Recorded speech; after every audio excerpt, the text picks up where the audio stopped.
안녕하세요. 오늘 저희와 함께 깊이 파헤쳐볼 자료는 넷플릭스의 2025년 3분기 실적 발표 녹취록입니다. 네, 안녕하세요. 자료 전체를 다 훑어보기보다는요.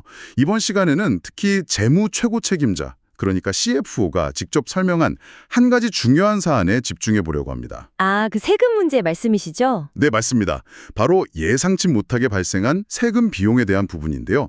이번 분석의 목표는 이 다소 복잡하게 들릴 수도 있는 브라질 세금 문제의 전말을 명확하게 이해하는 겁니다. 네. CFO의 설명을 통해서 이 세금이 왜 발생했고 또 어떤 성격의 비용인지, 그리고 이게 넷플릭스의 재무 상태에 구체적으로 어떤 의미를 갖는지 이걸 한번 짚어보겠습니다. 네, 투자자분들도 궁금해하실 내용일 것 같습니다. 꽤 흥미로운 이야기가 될 거예요. 자, 그럼 CFO가 어떤 이야기를 했는지 자세히 들여다볼까요? 실적 발표 녹취록을 보면 한 분석가 웰스파고의 스티브 카우리라는 분이 질문을 던지는 것으로 시작해요. 네, 맞아요. 손익계산서상에서 보면 일반적인 영업 비용과는 위치가 좀 다른, 그러니까 매출 총이익 계산하기 전 단계인 매출 원가 근처 혹은 그 위쪽에 기록된 것처럼 보이는 특정 세금 비용의 정체가 뭐냐? 이렇게 묻죠. 네, 그렇죠. CFO도 답변을 시작하면서 네, 이 부분은 설명이 좀 필요합니다. 약간 복잡한 문제입니다. 라고 운을 떼더라고요. 맞습니다. 바로 그 지점이 이 논의의 핵심 시작점인데요. CFO는 이게 브라질 세금 문제, Brazilian Tax Matter라고 명확히 지칭합니다. 그러면서 우리가 흔히 생각하는 이익에 대한 세금, 즉 소득세가 아니라는 점을 첫 번째로 강조하죠. 아, 소득세가 아니다. 그럼 뭔가요? 이게 브라질에서 특정 유형의 경영 활동을 하는데 부과되는 일종의 비용에 가까운 세금인데요. 공식 명칭은 경제 영역 개입 기여금, 영어로는 Contribution for Intervention in Economic Domain, 줄여서 CIDE라고 불리는 총세, Gross Tax입니다. CID, 이름부터가 좀 어렵네요. 경제 영역 개입 기여금. 네, 이름만 들어도 약간 이게 일반적인 세금은 아니구나 하는 느낌이 오죠. 그 총세, 그로스 텍스라는 개념이 조금 생소하게 들릴 수도 있겠네요.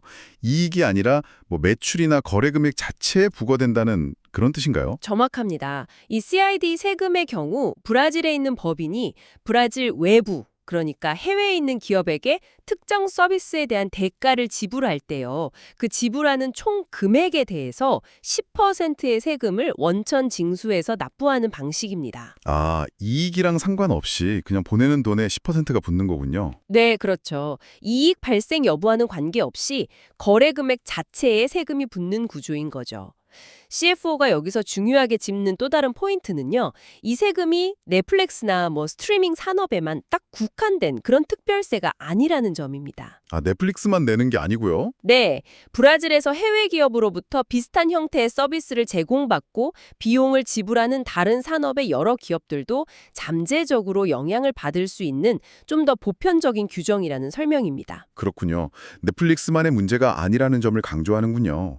그럼 넷플릭스의 경우에는 구체적으로 어떤 서비스 거래 때문에 이 CID 세금 문제가 생긴 건가요? CFO 설명에 따르면요. 넷플릭스 브라질 법인이 브라질 내 구독자들에게 스트리밍 서비스를 원활하게 제공하려면 여러 가지 지원 서비스가 필요하겠죠. 그렇죠. 뭐 플랫폼 운영이라던가. 네, 예를 들어 플랫폼 운영 지원, 아니면 콘텐츠 라이센스 관련 지원 같은 것들이요. 이런 필수적인 서비스들을 미국에 있는 넷플릭스 본사로부터 제공받고 그 대가로 넷플릭스 브라질 법인이 미국 본사에 비용을 지불합니다. 아, 브라질 법인이 미국 본사에 돈을 보내는군요. 네, 바로 이 국제적인 서비스 비용 지불 과정에서 CIDE 세금 납부 의무가 발생할 수 있다. 이런 해석이 나온 겁니다. 그런데 이 문제가 왜 하필 2025년 3분기에 갑자기 이렇게 크게 부각된 걸까요? 그전에는 괜찮았던 건가요? 바로 그 점이 이 사안을 좀 복잡하게 만드는 핵심인데요. CFO 설명에 따르면 놀랍게도 2022년에 브라질의 하급 법원에서는 넷플릭스가 이 CID 세금의 적용 대상이 아니라는 판결을 내렸었다고 합니다. 정말요? 넷플릭스가 이겼었네요. 네, 넷플릭스에게는 굉장히 유리한 판결이었죠. 이 판결 때문에 넷플릭스 입장에서는 이 세금을 미래에 내야 할 가능성이 높다고 판단할 근거가 부족했던 거예요. 아하. 그래서 회계적으로 이 잠재적 비용을 예상부채로 장부에 미리 쌓아두는 소위 충당금 설정, 어크루어 이걸 할 수가 없었다는 겁니다. 네, 그렇죠. 회계 기준상 가능성이 높음, probable 수준이어야 하는데. 맞습니다. 하급 법원에서 이겼다는 판결이 있으니까 그럴 필요도 또 근거도 없었던 거죠. 아, 그러니까 법원에서 한 번 이겼기 때문에 혹시 나중에 세금 낼지도 모르니까 미리 비용 처리해두자 이렇게 할 수가 없었다는 거군요. 네, 그런 셈이죠. 그럼 그때 법적 쟁점은 뭐였나요? 왜 하급 법원에서는 넷플릭스가 해당이 안 된다고 봤던 걸까요? 네, 당시 법적 쟁점의 핵심은 그 CID 세금이 적용되는 거래의 범위였어요.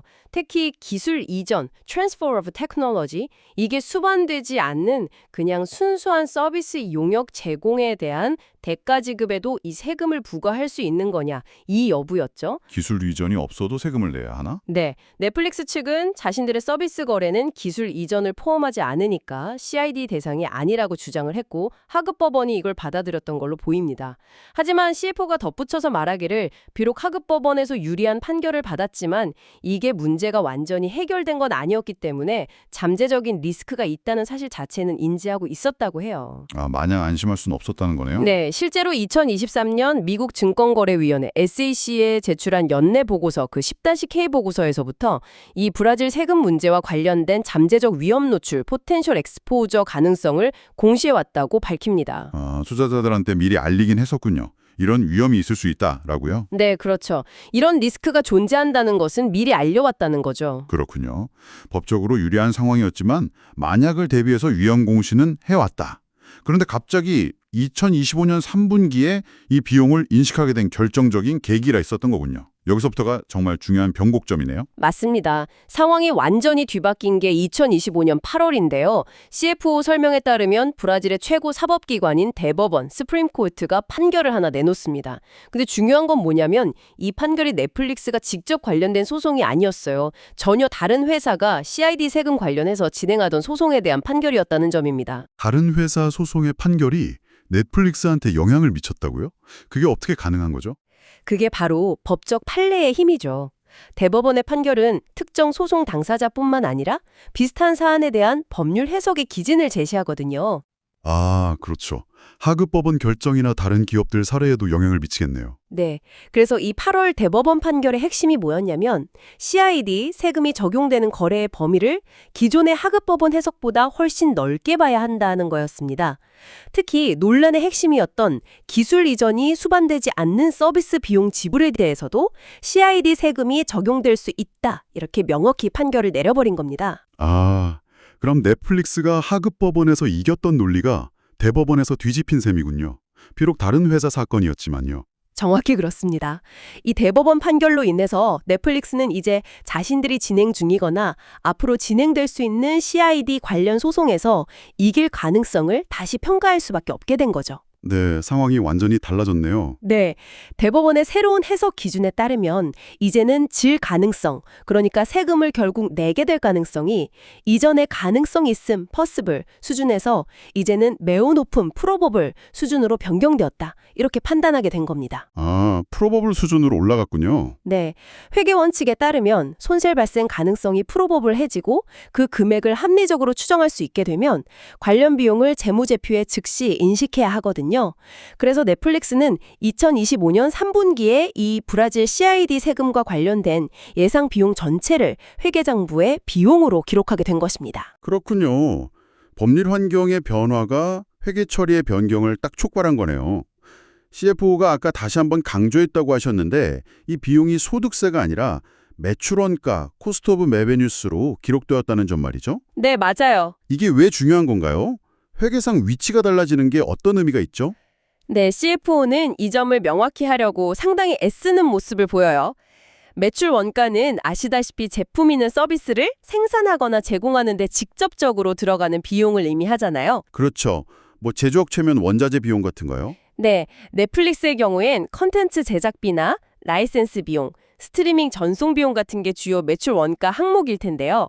이 브라질 CID 세금을 매출 원가에 포함시켰다는 건 이 세금이 넷플릭스가 브라질에서 구독 서비스를 제공하는 데 필수적으로 발생하는 직접 비용의 일부다. 이렇게 회계적으로 판단했다는 의미입니다. 아, 직접 비용으로 받다? 네.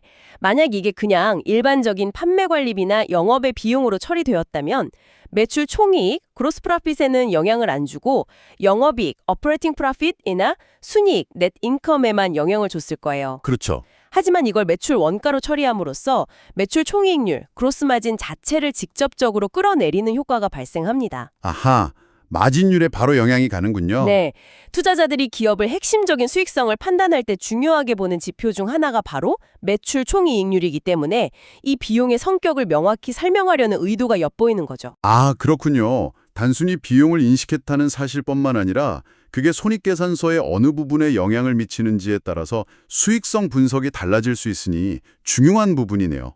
그럼 이 3분기에 기록된 비용은 딱 그 분기, 그러니까 2025년 7월부터 9월까지의 활동에 대한 세금 비용인가요? 아니면 그 이전 기간 것도 포함된 건가요? 아주 좋은 질문입니다. 이 부분이 또 하나의 중요한 포인트인데요. CFO의 설명에 따르면 이번 3분기에 매출원가 항목으로 기록된 CIDE 관련 비용 총액은요. 단순히 2025년 3분기 석 달치에 해당하는 금액이 아니에요. 아, 그래요? 네, 이 비용은 과거, 즉 CID 세금 적용 가능성이 대두되기 시작한 시점부터 소급 적용해서 계산된 누적 금액이라는 겁니다. 구체적으로 CFO가 기간을 언급하는데 2022년 전체, 2023년 전체, 2024년 전체, 그리고 2025년 1분기부터 3분기까지, 그러니까 약 3년하고도 9개월에 해당하는 기간 동안의 누적 예상 비용을 이번 3분기에 한꺼번에 인식했다는 거예요. 와, 거의 4년치에 가까운 비용을 한 분기에 몰아서 반영했다는 거군요. 그럼 3분기 실적만 보면 비용이 엄청나게 늘어난 것처럼 보이겠는데요? 맞습니다. 그래서 CFO가 이 부분을 더 상세하게 설명을 해요. 3분기 매출원가로 기록된 이 브라질 세금 관련 총 비용 중에서요. 실제로 2025년 3분기 해당 기간에 귀속되는 비용은 약 20% 정도에 불과하다고 합니다. 아, 20%만 이번 분기 거고? 네. 나머지 약 80%는 모두 그 이전 기간, 그러니까 2022년부터 2025년 2분기까지에 대한 누적 비용이라는 거죠. 80%는 과거 비용이군요. 네. 즉, 이번 3분기 실적에 나타난 비용 증가분은 과거 기간의 요인이 뒤늦게 반영된 결과다. 이 점을 명확히 하려는 겁니다. 이렇게 함으로써 투자자들이 3분기 자체의 운영 효율성이나 비용 통제 능력을 오해하지 않도록 하려는 의도가 강하게 느껴지죠. 정말 복잡한 세금 문제하고 법적 판단, 그리고 회계 처리 기준까지 다 얽혀 있는 사안인데 이것을 투자자들이 이해할 수 있도록 단계별로 차근차근 설명하려는 노력이 보이네요. 네, 그렇죠. 그렇다면 이 모든 설명 끝에 CFO가 궁극적으로 전달하고자 하는 메시지는 뭐였을까요? 이 브라질 세금 이슈가 넷플릭스에게 그리고 이 설명을 듣는 투자자들에게 결국 어떤 의미를 갖는다고 정리할 수 있을까요? CFO는 설명을 마무리하면서 크게 두 가지 점을 강조합니다. 첫째, 이 브라질의 사이드 세금은 매우 독특하고 이례적인 유니크 세금이라는 점이에요. 아, 브라질에만 있는 좀 특이한 세금이다. 네, 넷플릭스가 사업을 영위하는 다른 주요 글로벌 시장에서는 이와 유사한 형태의 총세 부담은 현재까지 없다는 점을 명확히 합니다. 이건 이 문제가 브라질이라는 특정 국가에 국한된 이슈고 다른 나라로 확산돼서 넷플릭스의 전반적인 글로벌 비용 구조에 영향을 미칠 가능성은 낮다. 이런 점을 시사하려는 의도로 보입니다. 지역적 특수성을 부각하는 거군요. 네, 그렇죠. 일종의 지역적 특수성을 부각하는 거죠. 둘째, 그리고 어쩌면 가장 중요하게 강조하는 부분인데요. 만약 이 예상치 못했던 브라질 세금 비용, 특히 과거 기간에 대한 누적분이 아니었다면 넷플릭스는 2025년 3분기 영업이익, 오퍼레이팅 인컴 및 영업이익률, 오퍼레이팅 마진에 대해서 자신들이 이전에 제시했던 가이던스, 즉 예측치를 초과 달성했을 것이라는 점입니다. 이 비용만 아니었으면 실적은 예상보다 더 좋았다. 네. 다시 말해서 이 일회성 요인을 제외하고 보면 넷플릭스의 핵심 사업 자체의 수익성은 예상보다 더 좋았다. 이 점을 강력하게 어필하는 겁니다. 펀더멘탈은 여전히 견조하다는 메시지죠. 그리고 덧붙여서 이 문제가 앞으로 넷플릭스의 미래 실적에 중대한 머티리얼 영향을 미치지는 않을 것으로 예상한다고 말합니다. 중대하지 않다. 네, 여기서 중대하지 않다는 건 앞으로 발생할 CID의 비용은 이제 예측 가능하고 관리 가능한 범위 내에 있고 전체 실적에 미치는 영향이 과거 누적분을 한꺼번에 반영했을 때처럼 크지는 않을 것이다. 이런 의미로 받아들여집니다. 종합해보면 CFO의 설명은 3분기 실적 수치 자체는 예상치 못한 브라질 세금 문제 때문에 좀 실망스러워 보일 수 있다. 하지만 이건 대부분 과거 기간에 대한 일회성 비용 인식 때문이고 우리 핵심 사업 경쟁력과 수익성은 여전히 강력하고 예상보다 좋다. 그리고 이 문제는 앞으로 통제 가능하며 큰 리스크가 아니다. 뭐 이런 메시지를 투자자들에게 전달하려는 명확한 의도가 있는 거군요. 네, 정확합니다. 당신이 이 설명을 듣는 투자자 입장이라면 단순히 3분기 헤드라인 숫자만 볼 게 아니라 그 이면에 있는 이런 특수한 요인들을 잘 분류해서 해석해야 할 필요성을 느끼게 될 것 같습니다. 그렇습니다. 그리고 더 나아가서 이 사례는 글로벌하게 사업을 확정하는 기업들이라면 어디서든 마주칠 수 있는 예측 불가능한 리스크를 보여주는 좋은 예시라고 생각해요.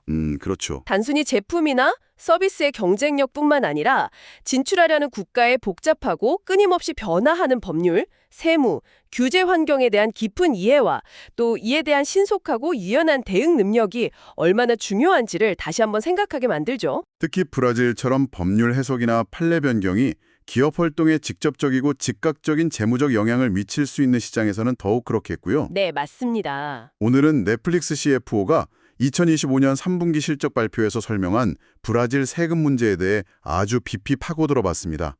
복잡하게 얽힌 특정 국가의 세금 규정, 예상치 못한 대법원 판결, 그리고 이것이 회계 처리에 미치는 영향까지 하나의 구체적인 사례를 통해 글로벌 기업 문연의 단면을 엿볼 수 있었네요. 네, 핵심 요약을 하자면 이렇습니다. 예상치 못한 상당한 규모의 비용이 3분기에 인식되었지만 이건 주로 과거 기간에 대한 것이었고 경영진은 이 문제가 향후 실적에 미칠 부정적 영향은 제한적일 것으로 보고 있다. 이 점이죠. 네, 그리고 일회성 요인을 빼면 실적은 견조했다는 점. 네, 그리고 이 일회성 요인을 제거하고 보면 3분기 핵심 사업의 수익성 자체는 견조했다는 점을 강조하고 있다는 것. 이것이 CFO가 전달하고자 했던 주요 내용이라고 할 수 있겠습니다.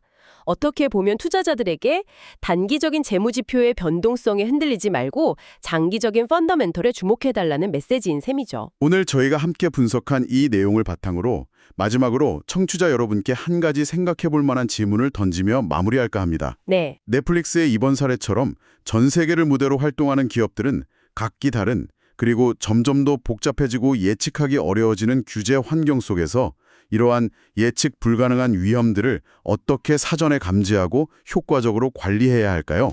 어려운 문제죠. 그리고 만약 이런 예기치 못한 상황이 발생했을 때 그 영향을 받는 투자자들이나 이해 관계자들에게 관련 정보를 얼마나 투명하게 또 얼마나 시의적절하게 전달해야 하는 걸까요?